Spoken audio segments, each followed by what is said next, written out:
जय हिंद दोस्तों, हमारे यूट्यूब चैनल अभय जी के ट्रिक में आप लोगों को स्वागत है। तो जैसे कि आप लोग को पता कि एसएससी एमटीएस का भी एग्जाम चल रहा है।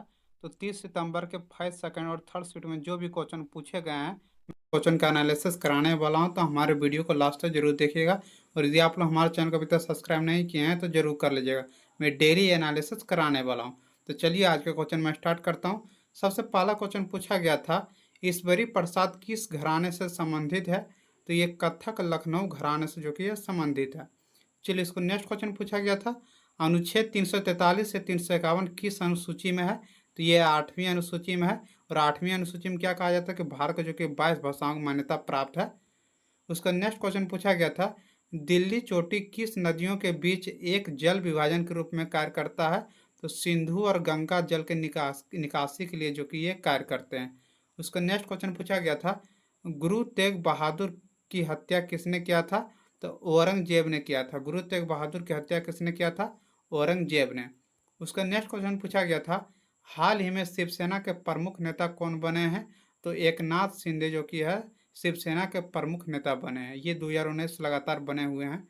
चलिए उसका नेक्स्ट क्वेश्चन पूछा गया था, भारत में हॉकी में अंतिम ओलंपिक पदक कब जीता था? तो 1980 में जीता था। कहाँ? तो मॉस्को में। कौन सा पदक? तो स्वर्ण पदक जीता था। इसमें आयरलैंड को जो कि 3-0 से हरा दिया था भारत ने। याद रखिएगा, बहुत इंपॉर्टेंट क्वेश्चन है। कब ओलंपिक पदक जीता था अंतिम? तो 1980 में। और कहाँ? तो मॉस्को में जीता था। कौन सा पदक? तो स्वर्ण पदक। इसका नेक्स्ट क्वेश्चन है, स्वामी विवेकानंद शिकागो में कब भाषण दिए थे? तो 1893 में दिए। स्वामी विवेकानंद जो शिकागो में कब भाषण दिए थे? 1893 में। चलिए इसका नेक्स्ट क्वेश्चन है, इनमें से किसे रोशनी का त्यौहार कहा जाता है? तो दिवाली को। दिवाली को जो कि रोशनी का त्यौहार कहा जाता है। चलिए इसका अगला क्वेश्चन था, 42वें संविधान संशोधन कब हुआ था? तो 1976 में हुआ। कब हुआ? 1976 में जो कि 42वें संविधान संशोधन किया गया था। चलिए इसका अगला क्वेश्चन है, हावड़ा ब्रिज की स्थापना कब हुआ था? तो 1942 में हुआ था। हावड़ा ब्रिज की स्थापना कब हुआ था? 1942 ईस्वी में। चलिए इसका नेक्स्ट क्वेश्चन है, मुख्य चुनाव आयुक्त की नियुक्ति कौन करता है? तो राष्ट्रपति करता है। जो मुख्य चुनाव आयुक्त होता है उसकी नियुक्ति कौन करता है? तो राष्ट्रपति। उसका नेक्स्ट क्वेश्चन है, संगमरमर किसका परिवर्तित रूप है? तो चूना पत्थर का। चूना पत्थर का परिवर्तित रूप क्या है? तो संगमरमर है। चलिए उसका नेक्स्ट क्वेश्चन है, शांति कल का सर्वोच्च नेत्र पुरस्कार कौन सा है? तो अशोक चक्र है। शांति कल का जो कि सर्वोच्च सैन्य पुरस्कार कौन सा होता था? तो अशोक चक्र है। चलिए इसको नेक्स्ट क्वेश्चन है, एडवर्ड जेनर द्वारा विकसित टीके का संबंध किस बीमारी से है? तो चेचक की बीमारी से है। चलिए इसका अगला क्वेश्चन है, ले शहर किस नदी के तट पर बसा हुआ है? तो ये सिंधु नदी के तट पर जो कि ले शहर बसा हुआ। ले शहर कहाँ है? तो लद्दाख में स्थित है। याद रखिएगा, लद्दाख का जो कि राजधानी क्या है? तो ले है। उसका अगला क्वेश्चन है, सिंधु नदी की सबसे बड़ी सहायक नदी कौन सी नदी है? तो चिनाब नदी है। सिंधु नदी की सबसे बड़ी सहायक नदी कौन सी है? तो चिनाब नदी। चलिए इसका नेक्स्ट क्वेश्चन है, यह देश का सफ़ेद हाथियों का देश है? तो थाईलैंड। थाईलैंड को जो कि सफ़ेद हाथियों का देश कहा जाता है। उसका अगला क्वेश्चन है, विटामिन ए की कमी के कारण कौन सा रोग होता है? तो नाइट ब्लाइंडनेस जो कि है विटामिन ए के कारण होते हैं। चलिए इसका अगला क्वेश्चन है, विटामिन सी का सबसे उत्तम स्रोत कौन सा है? तो आंवला। आंवला जो कि विटामिन सी का सबसे उत्तम स्रोत है। उसका अगला क्वेश्चन है, भागीरथी और अलकनंदा किस स्थान पर मिलने पर गंगा नदी के नाम से जानी जाती है? तो देवप्रयाग। देवप्रयाग के स्थान पर जो कि है मिलने से गंगा नदी के नाम से जाने जाते हैं। चलिए इसका नेक्स्ट क्वेश्चन है, टिहरी बांध किन दो नदियों के संगम पर स्थित है? तो भागीरथी और भीलनंगा। भीलनंगा। चलिए इसका अगला क्वेश्चन है, देशांतर रेखाओं का प्रयोग किसके लिए किया जाता है? तो समय के लिए किया जाता है। देशांतर रेखा के द्वारा जो कि कोई भी देश अपने समय को निर्धारित करता है। किसके द्वारा?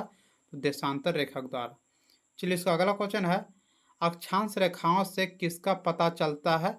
तो भूमध्य रेखा से किसी स्थान की दूरी का। ये देखिए, अक्षांश रेखा क्या होता है? तो इससे पता चलता है कि भूमध्य रेखा से कोई भी देश का कितना दूरी है। यदि 1 से 100 किलोमीटर है तो इसी तरह का जो कि है ये भूमध्य अक्षांश रेखाएं ही होती है जो किसी भी भूमध्य रेखा से दूरी मापने के लिए प्रयोग किया जाता है। कौन सा? अक्षांश रेखा जो कि भूमि दूरी से प्रयोग किया जाता है। ये सब क्वेश्चन याद रखिएगा, बहुत इंपॉर्टेंट है। जो आगामी एग्जाम आप लोग को होने वाला है 1 अक्टूबर, 2 अक्टूबर, 3 अक्टूबर या नवंबर में होने वाला है कि किसी भी समय। तो ये सब क्वेश्चन को देख कर आपको क्या पता चलेगा कि इस तरह का क्वेश्चन पूछा जा रहा है। और देखिए ये वाद यंत्र से आप लोग जरूर करके जाइएगा कि कौन सा जो कि है, कौन सा मतलब समीर खान या कौन सा वाद्य यंत्र बजाते थे, जो भी वाद्य यंत्र जो महत्वपूर्ण है, इंपॉर्टेंट है, जो आपके एग्जाम में पूछा जा रहा। हर एक सीट में अभी देखा गया कि 1 से 3 सीट में जो कि अभी वाद्य यंत्र से क्वेश्चन पूछा जा रहा। तो आप लोग वाद्य यंत्र से क्वेश्चन जरूर करके जाइएगा। और एक और, आप लोग दिवस से जरूर करके जाइएगा। दिवस, देखिए दिवस से अभी के समय जो कि बहुत क्वेश्चन पूछा जा रहा। दिवस से जो कि ना हर एक शिफ्ट में भी देखें कि दिवस से क्वेश्चन पूछा जा रहा है। करेंट पेपर से उतना क्वेश्चन नहीं है, लेकिन दिवस वो वाद यंत्र से अभी के समय में क्वेश्चन पूछा गया। एक निरित भी याद रखिएगा, निरित से भी क्वेश्चन लगातार जो कि पूछा जा रहा। तो निरित भी आप लोग याद रखिएगा, निरित भी बहुत ही महत्वपूर्ण हो गया अभी के समय में, क्योंकि निरित से हर एक बार क्वेश्चन पूछा जा रहा, सभी सीट में पूछा गया। आप लोग देखिएगा क्वेश्चन बना के तो जरूर आप लोग समझ में आएगा। चलिए इसका नेक्स्ट क्वेश्चन है, उकाई परियोजना का संबंध किस नदी से है? तो ताप्ती नदी से। किस नदी से? ताप्ती नदी से, जो कि उकाई परियोजना का संबंध है। चलिए इसका अगला क्वेश्चन है, अलाउद्दीन खिलजी की मृत्यु कब हुई थी? तो 5 जनवरी 1316 ईस्वी हुआ था। कब हुआ था? 5 जनवरी 1316 ईस्वी, जो कि अलाउद्दीन खिलजी की मृत्यु हुई थी। चलिए इसका अगला क्वेश्चन है, खट्टे फल तथा चर्म के स्वस्थ रखने के लिए कौन सा विटामिन जरूरी होता है? तो विटामिन सी जरूरी होते हैं। चलिए इसका अगला क्वेश्चन है, सिंधु घाटी सभ्यता का सबसे बड़ा अन्नाघर कहाँ मिला था? तो मोहनजोदाड़ो में जो कि सबसे बड़ा अन्नाघर मिले थे। उसका अगला क्वेश्चन है, कृत्रिम वर्षा के लिए किसका प्रयोग में लाया जाता है? तो सिल्वर आयोडाइड का जो कि प्रयोग में लाए जाते हैं। उसका अगला क्वेश्चन है, सबसे कठोर धातु कौन सा होता है? तो प्लेटिनम जो कि सबसे कठोर धातु होते हैं। उसका नेक्स्ट क्वेश्चन है, कांस किसका मिश्र धातु होता है? तो तांबा और टीन का जो कि कांस मिश्र धातु होते हैं। चलिए उसका अगला क्वेश्चन है, ताप का एसआई मात्रक क्या होता है? तो ये केल्विन होता है। बहुत ही हल्का क्वेश्चन है, ताप का एसआई मात्रक क्या होता है? केल्विन। उसका नेक्स्ट क्वेश्चन है, दाब बढ़ने पर बर्फ का गलनांक क्या होता है? तो घटता है।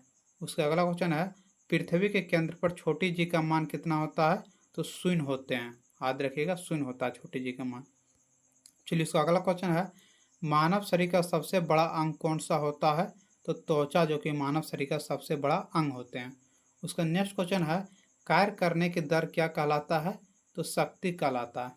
उसका नेक्स्ट क्वेश्चन है, समुद्र जल में सर्वाधिक मात्रा में पाए जाने वाले लवण कौन सा है? तो सोडियम क्लोराइड, जो कि समुद्री जल में सबसे अधिक मात्रा में लवण पाए जाते हैं। चलिए इसका नेक्स्ट क्वेश्चन है, दूध का पीला रंग किसके कारण होता है? तो इसका कैरोटीन के कारण होता है। आप लोग याद रखिएगा, लैक्टोपिल के कारण। तो चलिए जितना भी एसएससी एमटेस के एग्जाम में क्वेश्चन पूछा गया, और देखिए ये मैं क्वेश्चन खुद से नहीं करवा रहा हूँ, आप लोग ही जो एग्जाम देख कर आते हैं और जो टेलीग्राम पर मैसेज करते हैं, भैया ये सब क्वेश्चन आज पूछा गया था, आप इसको एनालिसिस करवाइए यूट्यूब पर। तो मैं वैसे ही क्वेश्चन को करवा रहा हूँ, मैं कोई खुद से क्वेश्चन नहीं बना रहा हूँ। आप लोग कमेंट करके ये सब क्वेश्चन जरूर बताइए कि ये सब क्वेश्चन एग्जाम पूछा गया था कि नहीं, ताकि जो भी एग्जाम जो भी मेरे पास क्वेश्चन भेज रहा है, तो मैं उससे कन्फर्म हो जाऊँ कि नहीं ये सब क्वेश्चन एग्जाम पूछा जा रहा है। क्योंकि देखिए मैं तो डेली एग्जाम नहीं देने जा रहा हूँ, तो आप लोग जरूर ये कन्फर्म कीजिए जो भी एग्जाम देकर आते हैं कि ये सब क्वेश्चन पूछा गया था कि नहीं, ताकि मैं उस पर विश्वास कर सकूँ। तो चलिए आज का वीडियो यहीं समाप्त करते हैं। यदि आज का वीडियो आप लोग को अच्छा लगा होगा तो लाइक शेयर सब्सक्राइब जरूर कर लीजिएगा। आप लोग चैनल को जरूर सब्सक्राइब करके रखिए, मैं डेली इसी तरह का वीडियो लाने वाला हूँ। चलिए आज का वीडियो यहीं समाप्त करता हूँ। जय हिंद, जय भारत।